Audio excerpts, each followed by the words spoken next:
Seguindo aqui no livro Perturbações Espirituais, de Manuel Filomeno de Miranda, a equipe espiritual conversava, né, sobre as atribulações causadas pelos espíritos ainda empedernidos, né, que tentam barrar o caminhar do progresso. E, mais uma vez, numa reunião de trabalho da equipe, iria ser trazido aquele mulá, que desde livros anteriores, né, que era um grande, podemos chamar de general de um exército, que se movimentava, de certa forma, podemos dizer até anticristo e anticristãos, porque não acreditavam no trabalho nem na palavra de Jesus.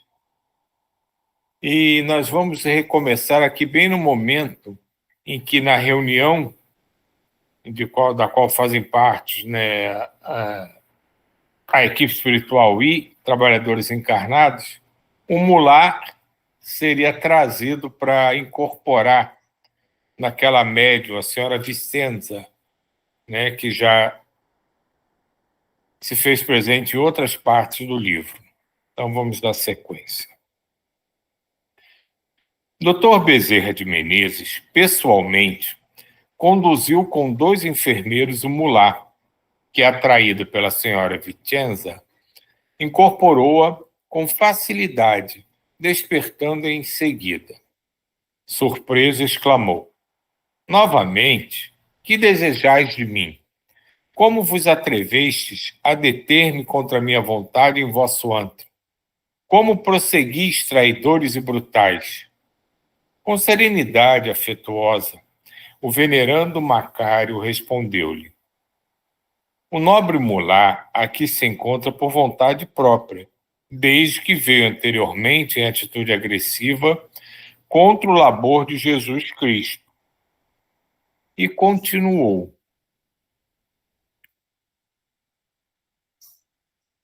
e continuo no mesmo e firme propósito.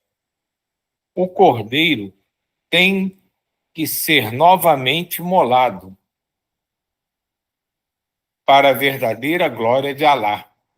Investimos séculos de trabalho e organização para desforçarmos-nos da crueldade que sofremos e para a implantação da fé muçulmana no mundo. Com qual objetivo, meu irmão? Jesus reina em milhões de vidas e qualquer tentativa de anulá-lo não passa de vão delírio. Ele tem aplicado em nós milhões de anos de expectativa, de amor e de paciência. Mohamed é o profeta e Alá é o Senhor.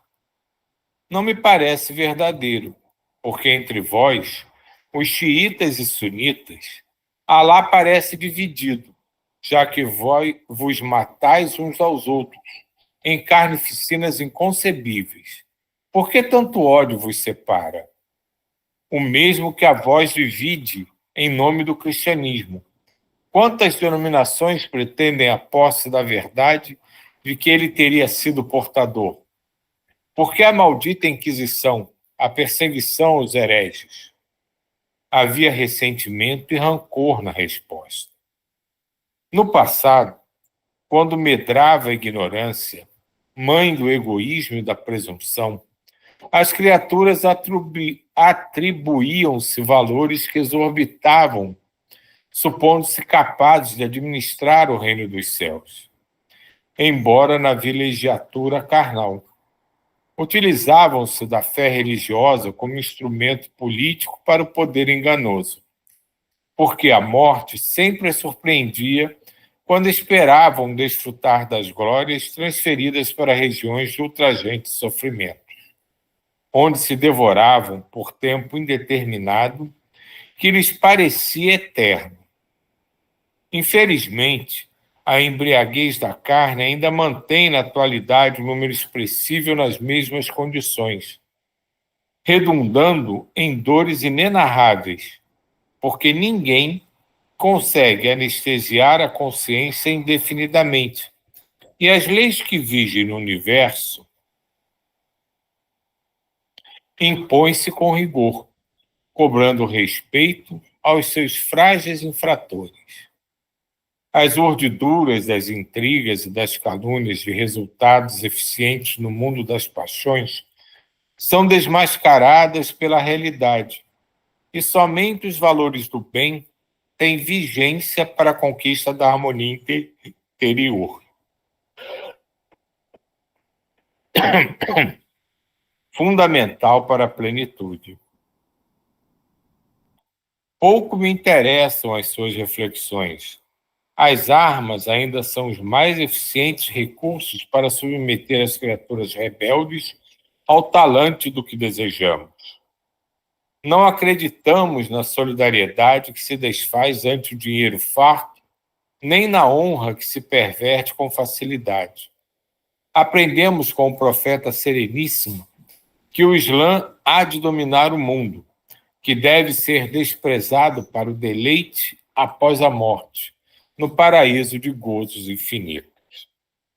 Isso tudo é bem interessante, né? Porque essa é a mentalidade de muitos muçulmanos mesmo. Não que isso seja a regra e nem que seja realmente a finalidade da religião muçulmana. Isso é a deturpação de alguns, infelizmente, dirigentes, né, de algumas partes do mundo dessa religião, que assumiram essa mentalidade guerreira, né, que tudo tem que ser resolvido pela força e que eles são, de fato, o dono da verdade, os outros todos estão errados. Isso, logicamente, né, não é uma prerrogativa apenas dos muçulmanos. Você pode ver isso no catolicismo, nas outras religiões todas, inclusive até no próprio espiritismo, pessoas que são envolvidas num personalismo tão grande que acabam esquecendo a real essência daquilo que aquela religião realmente prega. E como ele diz aqui, no passado era assim, e hoje isso ainda é encontrado com muita abundância por todo o mundo, permeando todas as religiões.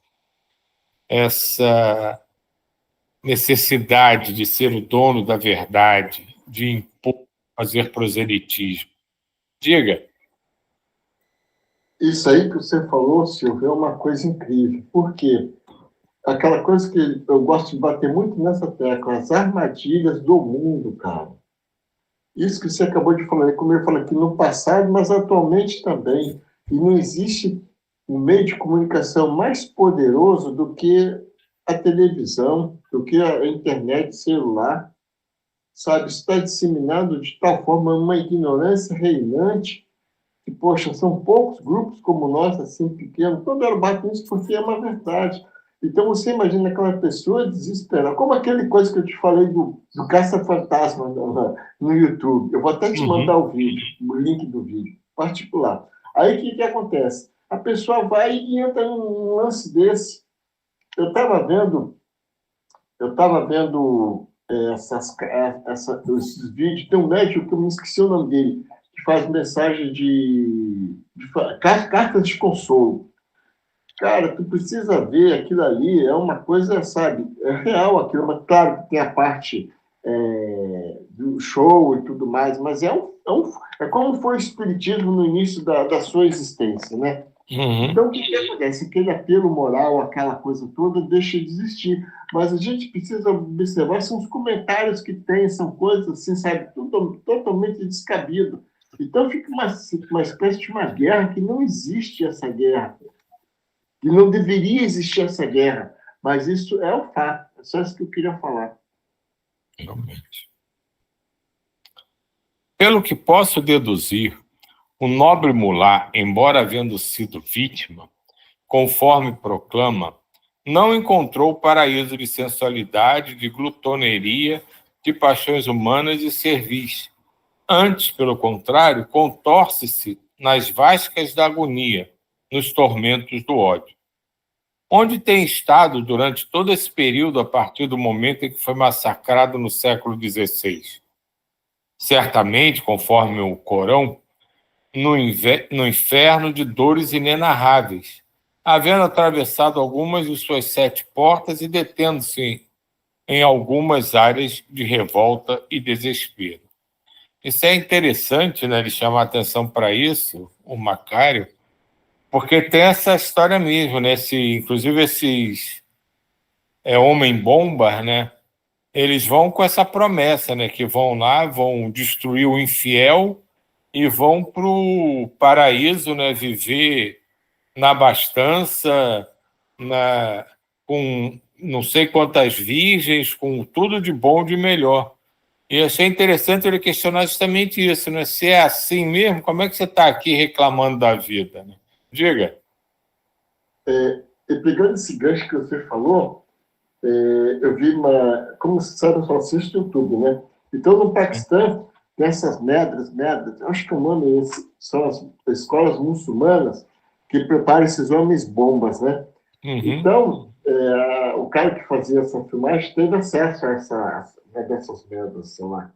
E aí, o que acontece? Como lá é tudo televisão, não pode assistir televisão, são todos, eles ficam lendo aquele Alcorão, sofrendo aquela lavagem cerebral. Como é que é o ambiente? As paredes, Silvia, é tudo, como lá também é deserto, né? As paredes, o que é sinônimo de paradisíaco para ele? As praias cheias de coqueiro, Brasil. Entendeu você entender? A nossa natureza exuberante é referencial de paraíso para eles. Eu achei isso interessante, só isso. É interessante mesmo. Eles ficam trancados ali, não veem nada, não conhecem nada do mundo, então uma Aí imagem rápida.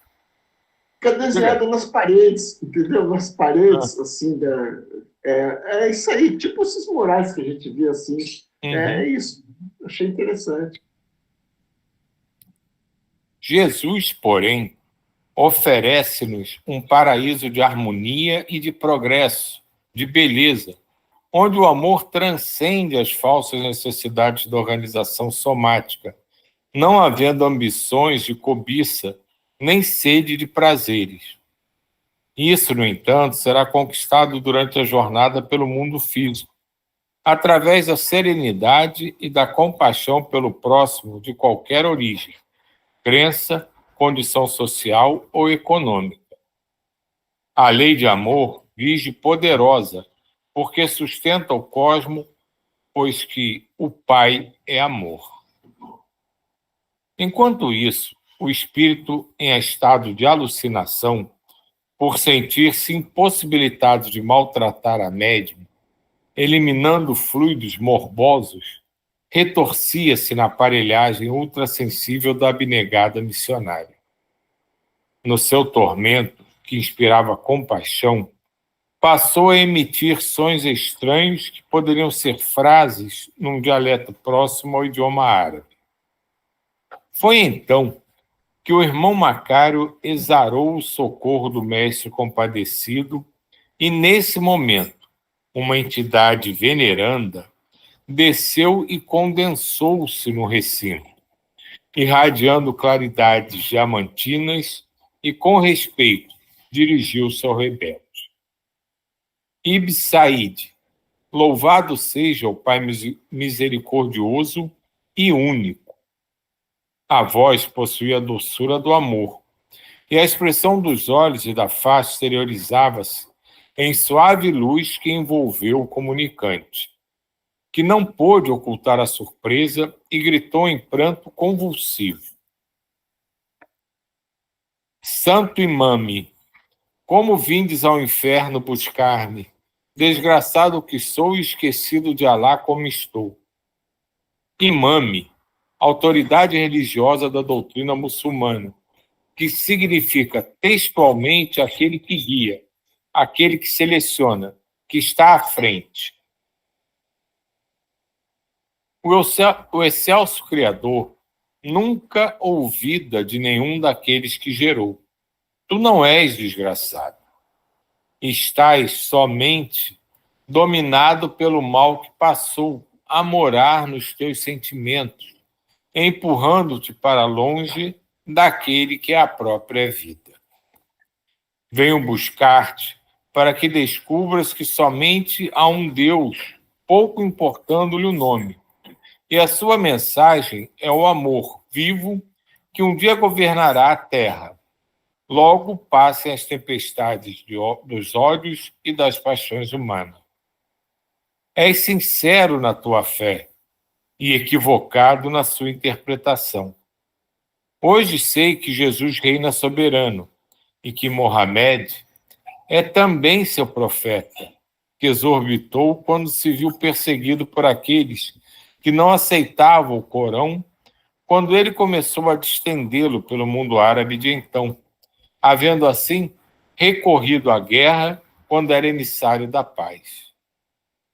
É sempre assim que acontece a falência de alguns missionários, quando olvidam que estão a serviço do Senhor e não da própria vontade, desejando implantar a mensagem na sua hora e não quando as circunstâncias permitirem.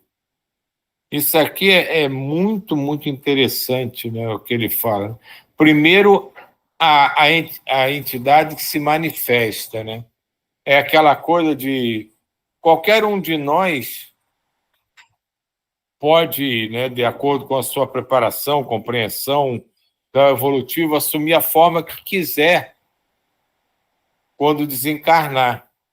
Claro que pelo nosso estágio evolutivo a gente acaba ficando, que é o nossa referência mais atual, na mesma imagem, né, que nós temos na última encarnação.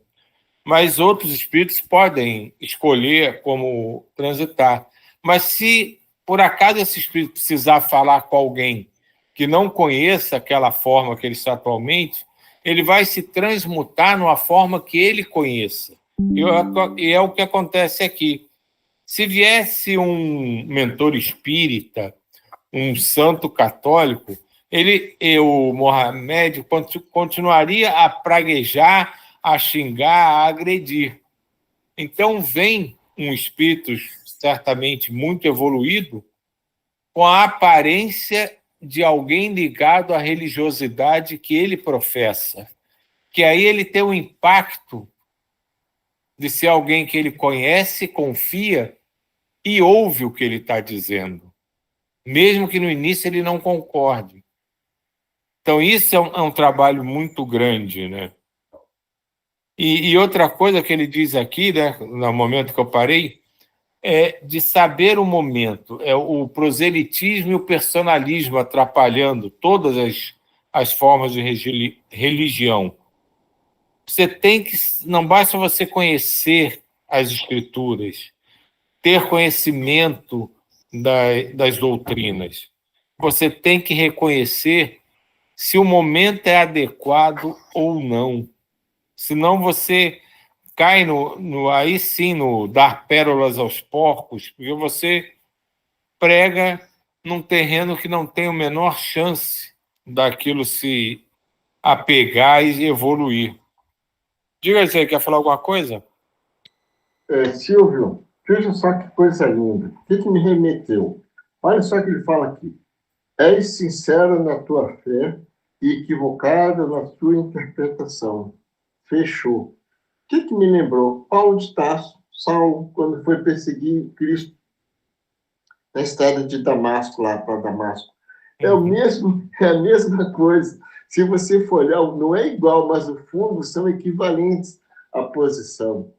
Porque esse simular aqui é como ele está falando, é sincero na tua fé, mas equivocado na tua interpretação, tal como era Saulo. Você vê que a fé dele foi inabalável tudo o que aconteceu com ele. Então, quer dizer, esse Mullah é um espírito que está na sombra em virtude do quê? Da sua interpretação, né? Errada. Até aí ele já tem a fé, só que foi desviada. Aí depois é só voltar de novo que ele volta pelo menos eu entendo, tal como foi Paulo de Tarso, porque não muda nada. É quase que equivalente essa conversa aqui, é só isso. Perfeita a tua colocação, que é exatamente isso mesmo. Né? Eles têm a fé, eles conhecem, mas a interpretação deles, né, foi para o lado personalista conforme eles entenderam que tinha que ser e acreditavam, e acabaram se desvirtuando. E assim acontece, né? As grandes desvirtuações dentro de qualquer vertente religiosa são justamente quando as pessoas interpretam e acham que deve ser assim. Quando a gente começa a achar que deve ser assim, não segue simplesmente o que é professado, aí tudo começa a desandar.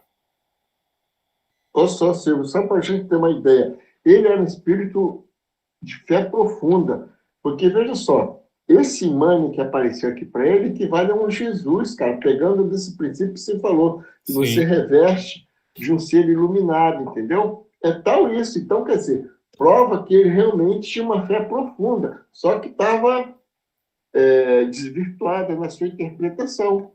Isso aí é uma prova cabal, que eu posso falar assim, da evolução dele. É só isso que eu queria falar.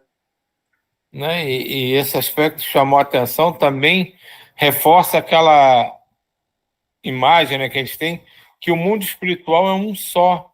Né? Eles estavam ali num trabalho espírita, mas não era só para espíritas. Veio um espírito ligado à religião do mulá para falar com ele. Quantas vezes a gente já teve conhecimento de, num trabalho, numa reunião, via um preto velho, via um ser da natureza, via alguém ligado a outra vertente religiosa para ajudar nos trabalhos. Quer dizer, então isso é mais do que uma prova de que o mundo espiritual é um só. Que não existem essas divisões como a gente fez na Terra. Mas isso ainda vai demandar muito tempo até essa compreensão fazer parte de todos. Olha só, Silvio, isso tudo que você falou é uma coisa linda, porque no fundo, é o amor. Eles têm a noção do que é o amor, eles já têm a compreensão, e eles sabem que Deus é amor, então eles trabalham em função do amor. É isso que fica transparente, né? Uhum. Jesus foi o único a submeter-se totalmente à vontade do Pai Celestial, tornando-se o exemplo máximo de fidelidade. Não recalcitres mais contra o aguilhão. O espírito, estremunhado, em pranto volumoso, foi retirado da aparelhagem mediúnica de Dona Vicenza e conduzido pelo nobre espírito em estado de adormecimento. Com um sorriso delicado de profundo sentido, o imame afastou-se conduzindo seu fardo leve, após trocar um olhar significativo com o irmão Macário. Isso é uma outra coisa que eu queria comentar, que eu já passei de algumas reuniões que chegam, porque aqui a equipe espiritual consegue ver quem está chegando, mas os médios às vezes não conseguem ver só um clarão, uma luz muito forte. Isso aconteceu algumas vezes até com o Gustavo, né, o primo do Ismael, que ele diz lá que no trabalho veio assim, ele só consegue descrever uma luz muito, muito intensa. Quer dizer, uma coisa tão forte que ele não consegue, né, o médium, não consegue visualizar de fato quem está chegando. Ele só percebe que é realmente alguém de um padrão vibratório muito, muito elevado. Mas ele só vê um clarão. Ele não consegue distinguir a forma e muito menos reconhecer quem é. Mas ali no mundo espiritual, a equipe consegue identificar, né, a entidade que está chegando, né? Diversas entidades muçulmanas que haviam ficado retidas na sala de conferência e haviam sido transferidas para a mediúnica, sobre a aura luminescente do embaixador espiritual, seguiram-no em pós, arrastadas pelo seu magnetismo. Suaves harmonias perpassavam no ar com um delicado e agradável perfume. Todos nós, todos nos encontrávamos emocionados, com lágrimas escorrendo como bálsamo sobre as faces. O irmão Macário solicitou ao benfeitor que a reunião fosse encerrada, porque outros labores deveriam ter lugar em seguida. A prece, com toda a unção, foi proferida, e após o término, os convidados foram reconduzidos aos seus lares, enquanto os desencarnados retomavam as atividades pertinentes. Olhei o relógio na sala e anotei que se havia passado apenas 1 hora, que respondia por gloriosa vitória de Jesus sobre o mal, que ainda predomina no mundo. Em poucos minutos, estávamos os membros do nosso grupo, o irmão Macário e os mentores da sociedade, atendendo aos irmãos em sofrimento, ali acolhidos para posterior transferência para os nossos centros socorristas na colônia Redenção.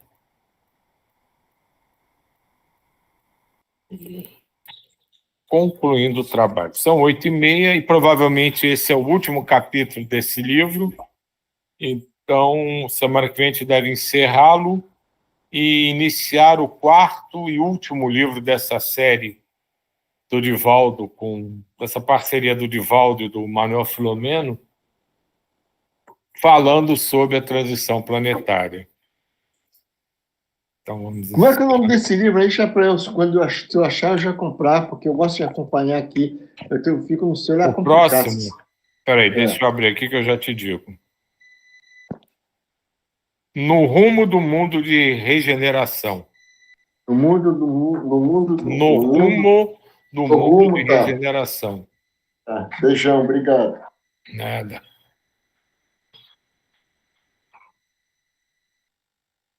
Mas não compra não, que eu acho que eu tenho ele por aqui. Como eu leio... Eu tenho o livro físico, acho. Eu posso te dar. Bom, é porque geralmente eu compro na rua, sabe? Mas aí eu pego, não tem erro não. Fique tranquilo. Eu vou procurar, se eu tiver... Eu acho que eu tenho, acho que é esse que eu tenho físico. Como eu leio aqui pelo PDF, aí eu te aviso, a gente combina e eu te dou. É bom. Beijão, obrigado. Nada. Solange, és tu? Eu posso fazer, já não faço há tanto tempo. Sistemante. Deixa eu botar aqui uma musiquinha de mar para você. Isso, põe um marzinho.